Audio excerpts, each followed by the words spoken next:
Everyone can hear me okay? Perfect. So yeah, you have me doing a little bit of whistling, and they've associated that whistling with food, and those guys are slowly making their way over, which is nice to see. So the birds right at the front here are mute swans, and there are resident swans, so they live here all year round, and you'll quite often see them on your local lakes and rivers. They're actually the biggest swan in the world. I think the most heaviest was 21 kilos, which is huge. Imagine seeing that flying around. They have these lovely bright orange bills, and they have a large black lump on the front of their faces, which is called a caruncle, which I think is a really lovely word. Now you can tell the difference between males and females by the size of that lump on their faces, especially in the breeding season. The males having the larger. However, when these birds come out of the water, you can see that some of them have colour rings on. And here at Welney, if the colour ring is on its left leg, then it's a female, and if it's on its right leg, then it's a male. That's a nice way to show off to your friends and family.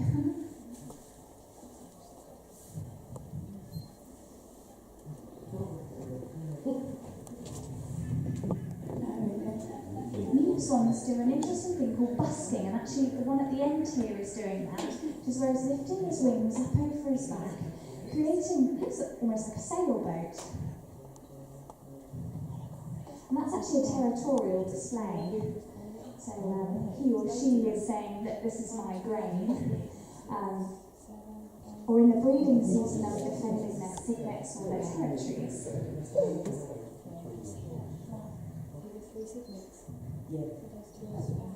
Now, the mass of swans that are suddenly coming over, the majority of those are hooper swans. Now, they're the ones with the yellow and black bills. It gets slightly confusing when I start talking about Buick swans as well, because they too have yellow and black bills. But the difference is that the Buick swans are slightly smaller. They're about a third smaller than the hooper swans, so if you're looking at them in a flock, there's suddenly a short one, which makes it quite nice and easy. The amount of yellow on the bill is a nice key to it as well.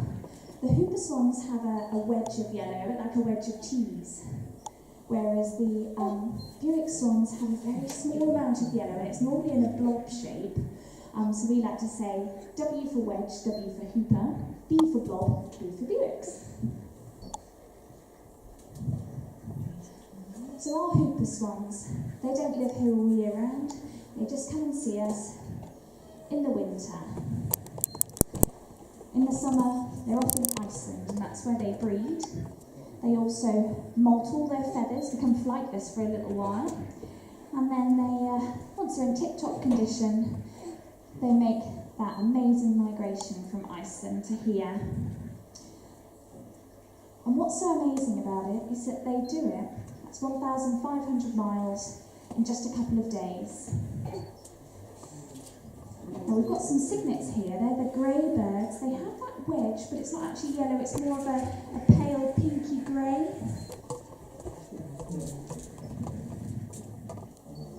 Now those cygnets, they're probably about 3 months old. It is incredible to think that they've just flown all the way from Iceland. I can't even imagine taking a 3-month-old child on a plane to Iceland.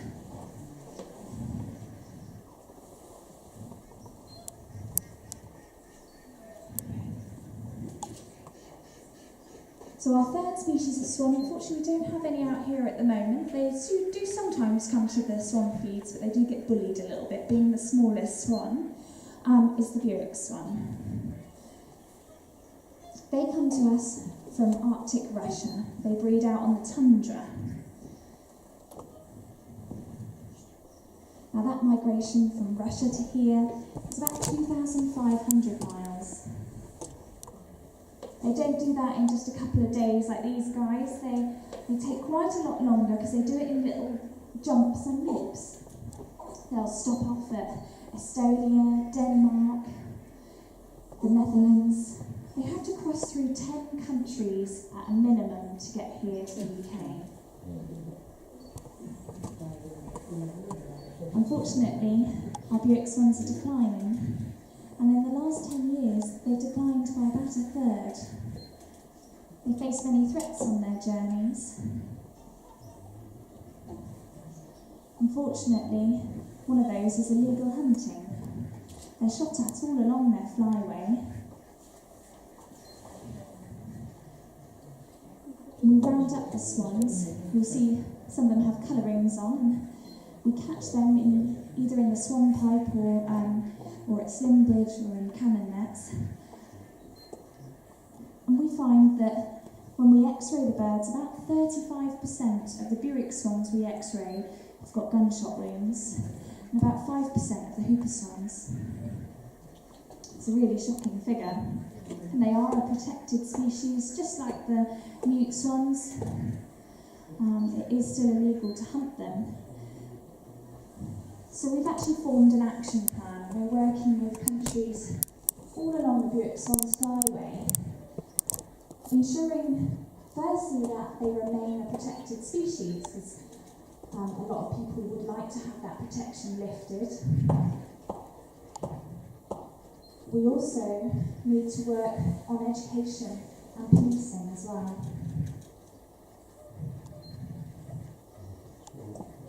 Our Buick swans also have issues with lead poisoning. Now, when they're out in the fields feeding on sugar beets and potatoes, they need to pick up little stones to grind up their food because they don't actually have teeth. And quite often they pick up little pieces of lead, whether it be pheasant shooting pellets or lead in fishing lines.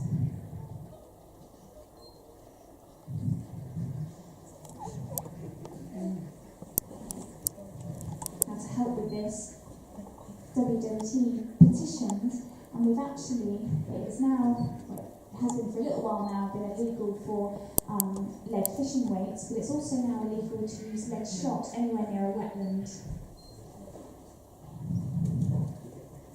You'll notice a couple of the birds out here have got broken wings.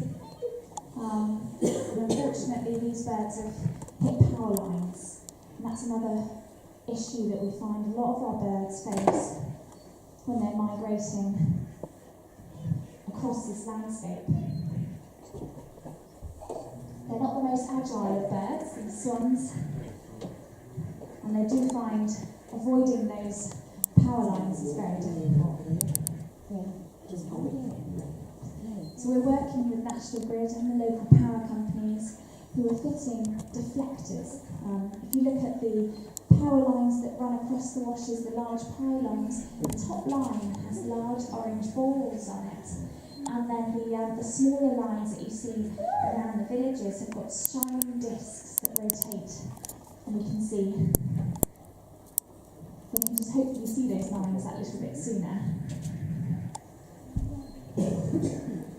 And they also face issues with wind turbines. Not so much with collisions, but it's more the case that they just avoid those areas, whether it be their migratory route across the sea, or whether it be out feeding in the fields, and there's lots and lots of sugar beet in a field, but if it's near power wind turbines, they just will avoid that entirely. that can really affect how much food's available to them over the winter. So we're working with the power companies, and we've actually fitted some satellite collars to some of our Buick swans. And that enables us to see not only how they're moving around the local countryside, but also how they migrate across the sea with regards to future offshore wind farms. And we've got quite a few ducks that have all come in from absolutely everywhere, it looks. It's amazing. There's a real feeding frenzy in front of me here of mallards. Now, I think they're often overlooked, those beautiful bottle green heads, yellow bills, and my favourite, they have a nice little white neck collar. Now they're dabbling ducks, so their legs are in the middle of their body, which means they're perfectly adapted to walking on the land. But as you can see, they're not diving under the water, they're just kicking madly with their bottoms in the air. But they're only getting the grain that's about a foot underneath the water. However, our diving ducks, which we've got postured and tufted ducks out here, they are getting all the grain right underneath because they're specially adapted diving ducks. Their legs are right at the back of their body, so that it's very difficult for them to walk on land. They're very front heavy. However, they can dive under the water and they can stay under there for a very long time. I say the postured are the ones with the bright red heads, grey backs, and they have that lovely black chest and black bottom.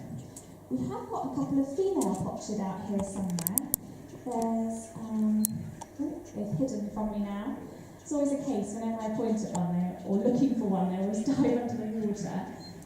The females, if anyone can spot one upstairs, has a light brown back and has a dark brown head, but the same size and shape as the male postured. Now we don't get that very many female postures here, because of the fact that females are more intelligent. And I'm not allowed to say that anymore. It's because the female postured go off to Spain for the winter. Much warmer, much more food. So they go off to Spain, and the males come and see us here at Welney. The reason why the males don't go off to Spain is because they have to fight for their territories. Now they breed in Arctic Russia, the same as our Buick swans. And the males need to get back nice and quick, so they put up with the slightly cooler temperatures of here for the fact that they can get back to Russia quicker, fight for their territories, get it all set up, and then once the female arrives, she takes over, and he doesn't actually help at all with raising the children.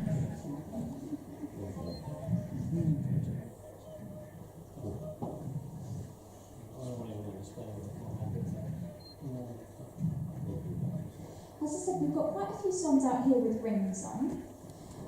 We had a hooper swan that was on the potatoes that had an orange ring, which was on its left leg, and it was ZAK. So if anyone wants to use the touchscreen interactive that's on the left side of the main observatory, you can type in any of these swan rings, apart from the mute swans actually, they're not in there, and you can see where they've been, and how far they've travelled, and how old they are. Now Zak's a really interesting one. She's actually a female, but she's called Zak. Modern times, I think. And Zak was last seen in Martinmere, which is our centre up near Manchester, back in October. So she popped in, came in the country, straight from Iceland, into probably Scotland, travelled down, stopped off at Martinmere, went to one of their Swan Feeds, and then she's now carried on down, and she turned up at Welney, I think it was the 10th of November. So it's really interesting. From this ring we can see how old she is and where she's travelled to and from. Yeah. Well, she's not really, she's just a perfect. Now with the Buick swans we can also tell a lot from their rings, but we've also found that we can identify the Buick swans from their bill patterns, just like a fingerprint. Every bill pattern is different, and and it's much easier to see it than for me to explain it. But if you go into the shop, the bill patterns have been put onto mugs and fridge magnets. And it's really interesting, you can see how different they are, but also that they've all got names like custard and ladders. And quite a lot of them are explanatory of the different shapes, like two stripe has got two little black stripes going through the yellow.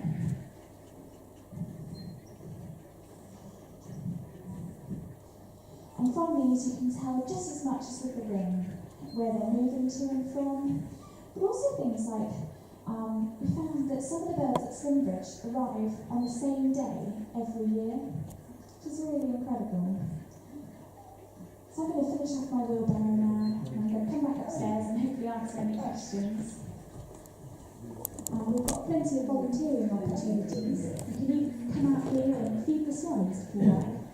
If you would like to find out any more about volunteering, then do give me a shout. Who's looking for people to help with bird counts or feeding the swans.